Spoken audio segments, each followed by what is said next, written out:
مشكلة كبيرة بيعاني منها عدد كبير من الرجال ومن السيدات. اوكي رح مرقها انه من السيدات، وهي الشخير. معنا بيقلها حل دكتور باتريك سنايفر. صباح الخير. صباح النور كارين، ميرسي. صباح الحمد لله على السلامة أول شيء لك ولخيك. ثانك يو. دكتور إليد، طبعا أنتم كنتوا بمستشفى الروم وقت حادثة تفجير بيروت. رح نحكي اليوم عن الشخير. آفة بيعاني منها عدد كبير من الأشخاص. شو أسباب أول شيء؟ ليه الواحد بيشنخر؟ أول شيء بدنا نقول إنه اللي بيشنخروا مش بس إنه نساء أو رجال، الكل بيشنخر يعني. في أولاد حتى بتشنخر؟ في أكيد أولاد، وهيدا موضوع يعني سبيسيال خاص لوحده، بس ولد يكون عم بيشنخر رح نتطرق له بركي إذا كان عندنا وقت. ولكن الشخير عند الإنسان إجمالا عمر كبير شوي بيكون سببه 3 قصص. يعني يا بيكون البداني، بيكون عندنا شوي كرش صغير او نحن مليانين او اخذنا كذا كيلو، يا بيكون عندنا انف مسكر، يا بيكون عندنا سقف حلق واطي مع حنك راجع لورا. يعني اوقات كريم بس شوف انا شخص بقول له انت بتشنخر مش هيك؟ بقول لي ايه شو عرفك؟ من منظره بتعرفي انه هالشخص بيشنخر، لان بيكون حنكه ما عنده اذا بدك الجو لاين، يعني ما عنده الحنك المقدم لقدام، بيكون حنكه كثير راجع لورا. هيدا شخص اكيد بده يشنخر، لان بيكون عنده بروبليم اناتوميك، يعني بيكون عنده بتركيبه حنكه في شيء غلط. لسانه بيكون راجع لورا، بيكون شوي كبير، بيكون بيقشط لورا هو عم هو ونايم. من الحلول بنقدمها يعني اكيد هلا بنحكي عنهم. في الانف، شو سبب تسكير الانف؟ في عندك كثير اسباب. في عندك اول شيء اللحميه والغضروف اللي بيحكوا عنها كثير، وهون بدي انوه انه اللحميه الاولاد الصغار غير لحميه الكبار. شو الفرق؟ نحن يعني بالفرنسي لحميه الاولاد الصغار اسمها فيجيتاسيون، بينما لحميه الكبار هي دي كورني، دونك غير اناتومي. بس نحن باللبناني وبالعربي كله بنقول له لحميه. دونك هو هن بس اثنيناتهم ينعمل لهم نفس العمليه؟ لا، كل واحد عمليه شكل يعني. هيدي عمليه لمنطقه معينه، وهي العمليه لمنطقه معينه. يعني الولد اللي عنده لحميه بتكون لحميه ورا سقف حلقه، دغري ورا اذا بدك طنطوله اللي بنقشعها بس يفتح الولد تمه، هونيك بيكون في لحميه بتسكر، ما بتعود تخليه للولد يتنفس. هي ان جنرال بتختفي عمر ال7 سنين. يعني انا وياكي هلا ما عندنا لحميه الاولاد الصغار، مش مفروض تكون موجوده. 7-8 سنين لازم تكون اختفت. يعني لما بيقولوا لك بتعاود اللحميه، مزبوط. في اولاد بيشيلوا اللحميه بيرجع بتعاود. مزبوطه معك كارين، هيدي كثير شائعه بمجتمعنا. بيقولوا انه انا عملت اللحميه عمر ال4 سنين بس رجعتني عمر 18. صح. مش مزبوط. هيدي شيء وهيدي شيء، هي ما خصهم ببعضهم. اوكي سو لحميه الاولاد الصغار اكيد بتخليهم يشنخروا، بتخليه للولد بتقشعيه عم بيشنخر مثل كانه رجال عمره 80 سنه. دونك هيدي عمليتها اول شيء بنبلش بالعلاج الطبي، ما مشي الحال بنشيلهم، لان تعرف الاكسجين للولد كثير مهم لذكائه، لطوله، ليكبر بطريقه ارمونيوز مثل ما بيقولوا. في كثير اهل بيقولوا لي طب بننطر ما زال 7-8 سنين رح تروح. لا، بس انت عندك 3-4 سنين رح تعيشي هالولد باكسجين، بعطش للاكسجين. دونك خلايا راسه، الذكاء، الاي كيو اللي رح يوصل له كله اخف من اللي لازم يوصل له. سو هيدي شيء مهم كثير. طيب ليش في ناس بس تشنخر اذا قلبت عمال ثاني بتوقف تشنخر؟ مزبوط. هيدي من القصص تركيبه اول شيء سقف الحلق، وكمان تركيبه اللحميات والغضروف حسب كل انسان. يعني كل انسان عنده غضروف وميل لميله او اكثر من ميله، او طاعج بطريقه كثير غريبه او لا. الغضروف بيكون طاعج بسببين، يا خلقه بكون مثلا بيو عنده هيك او امه عندها هيك، او بيكون اكل شي ضربه هو وصغير او حتى هو كبير وطعج الغضروف وكسر. دونك هيدا مثل جدار، نحن بنقول لهم مثل انتم عندكم تونيلين، مثل كيف تونيل نهر الكلب، تونيلين، في عندك حيط النص، حيط النص هو الجدار. الغضروف. هيدا الغضروف الجدار لازم يكون جالس لا شمال ولا يمين، كما وانه عندنا كاميونين بقلب هالتونيلين لازم نشيله ونحط سياره صغيره.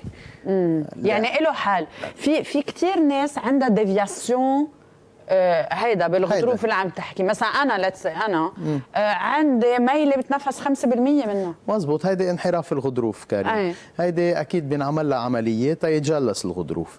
صعبه قصه يعني؟ لا مش هلا، نحن هيدا يعني مثل ما بيقولوا شغله خبزنا اليومي، يعني كيف الواحد بيعمل فنجان القهوه الصبح، نحن هي عمليه من البقابات تبع الاوتورينو، يعني نحن بنعملها كثير هيدي خلال قد ايه بدها ريكوبريشن تايم؟ يعني نحن اجمالا اذا عملنا الغضروف واللحميه اجمالا بعد تياخذ النتيجه النهائيه شخص بده شهرين، ولكن تيكون مرتاح وفانكشنال ماكسيموم 4-5 ايام ماكسيموم. وما بيورم ما في ازرقاء، ما في ورم، ما في شيء ابدا. لكن لروح اعمل خلص بقى من هالقصه لانه بتاثر على النوم. مزبوط. بدي اسالك الشخير قد ايه بياثر على الكواليتي يعني مزبوط تبعيه النوم؟ مزبوط. هيدي نحن اهم شيء انه الانسان هو ونايم يسكر تمه ويتنفس من منخوره. اذا ما قدر يسكر تمه يعني؟ اذا ما قدر يسكر تمه بتوع الصبح كريم كانك مش نايمه. مزبوط. كانه بعد الظهر بيطلع على بالك تنامي شوي. هيدا شو بيقولوا له ستان سومي نو يعني ما بيعمل له، ما بيخليه يرجع يستعيد نشاطه الانسان. اوكي دونك نو ريكابيتولاتيف بيقولوا له. دونك نحن مش عم نرتاح، مش عم ننام ونرتاح ونستعيد نشاطنا. نوع الصبح تعبانين، بدنا كذا مره ندور الالارم تنرجع نوعى، بدنا نشرب قهوه تنقدر نوعى، بدنا بعد الظهر بيطلع على بالنا ننام، يمكن ما ننام بس بيطلع بالنا ننام تجينا النعوسه. كما وانه تمنا الصبح بيكون منشف، بدنا نشرب نقطه مي لان بيكون مخشب، لانه كل الليل نحن بنكون عم نتنفس من تمنا. اوكي يعني اسباب الشخير هي يا الغضروف عامل مع اللحميات، مع اللحميه، يا البدانه. البداني يا سقف الحلق. يا سقف الحلق. طيب سقف الحلق اذا الواحد شو حالته؟ هيدا قصه كبيره. ولا هلا سقف الحلق بتعرفي بتحطي على جوجل او على حيلا شيء بتحطي كلاسيفيكيشن اوف سوفت باليت، يعني تحديد سقف الحلق السوفت يعني الناعم. بنطلع انه بنلاقي في كذا كلاسيفيكيشن، 1 2 3 4 حسب السيفيريتي، حسب قديش هي صعبه. اجمالا 2 و3 فينا نعمل له عمليه، 4 بيكون بكثير حالته دقيقه وكثير حالته صعبه، بنحط له مكنه بتقشعي بتسمعي كثير، انا بحط سي باب او بي باب بالليل بصير تعطيه بوزيتيف بريشر هو ونايم. ولكن نحن مثلا بعمر ال40 او بعمر ال50 الشخص بعده يونغ، بعده يعني مثل ما بيقولوا بعده شاب وبعده مش حلو انه تشبهي مثلا جوزك نايم حدك حاطط مكنه مش حلو. دونك نحن اكيد بنلتجي للجراحه اذا ما مشي الحال، اول شيء بالعلاج الطبي. اذا الجراحه ما فادته فينا نروح نرجع للسي باب والبي باب، ولكن طيب انا بنصح بالجراحه اكيد. طيب كيف بيعرف الواحد هو، يعني كيف يعمل سيلف تيست اذا بدك ليعرف هو شو سبب شخيره؟ لحميه، غضروف، التواء بالغضروف، او سقف الحلق؟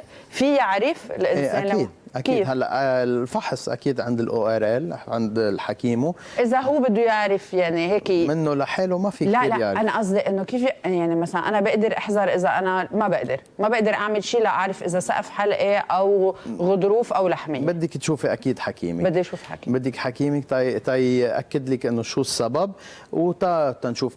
اوقات كارين، اوقات هيدي اكسبسيون، يعني بيكون الشخير وقله النفس هي من وراء شيء سنترال الله لا يقدر، يعني شيء يكون عنده الشخص مرض او عنده شيء ملدي براسه مش عم تخليه يتنفس مزبوط. هيدي بكعبه على جنب. اوكي البدانه بس ما حكينا عنها شوي، قد ايه بتاثر؟ يعني في ناس بس يضعفوا شوي يخسروا شويه وزن ما بيعودوا يشنخوا. اكيد لان كثير مهم بتعرف الفات مثل ما بيجي بالبطن بيجي بالزنود بالجسم، كمان بيجي بسقف الحلق.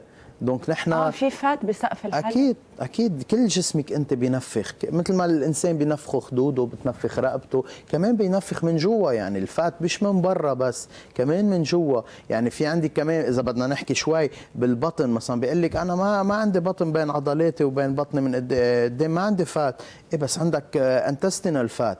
يعني منشان هيك مثلا نحكي شوي هيك عبار اللي بيعملوا لايبوسكشن بتقول لك انا شلت كل الفات كله سوا بس بعدني عندي بطن او عندي كرش، اللي انا عندك انتستينال فات هو الفات الداخلي. اذا ما عملت هي رجيم وسبور ما بيمشي الحال. صح. هو زيتها هيدا اتس فات انتيريور فات اللي هو بيخلي سقف الحلق يكون سميك اكثر، بيخليه يقشط اكثر، بيخلي اوقات الاولاد اذا ولد بدين بيعمل اوتيت اكثر لانه المجرى تبع الدينه بيكون مسكر، بيكون ضيق بالفات. دونك هيدا كله نحن البدينه ما يستقدم معي وقت، بدي اعطيني دقيقة بس، مش كل يوم هو موجود، اعطيني دقيقة يلا. بسرعة الأولاد، نعم. شو أسباب شخير الأولاد؟ اللحمية أكثر الأوقات، اللوز أكيد إذا كانوا اللوز كتير كبار حتى لو ما بيلتهبوا بيكونوا سبب من أسباب التهاب، وأكيد هوديك بنفوت فيهم السينوزيت ومشاكل كتير صعبة ما رح نحكيهم هلا. يعني أنا إذا بشوف ولدي نايم وفاتح تمه عم بتنفس منه شيء لازم بروبابلي يا لحمية يا لوز يا اثنين سوا. اوكي. دكتور باتريك سنايفر، شكرا كثير لوجودك معنا على كريم. طول، هيك معلوماتك قيمة، وإن شاء الله بنحكي بموضوع تاني هيك قريبا كمان.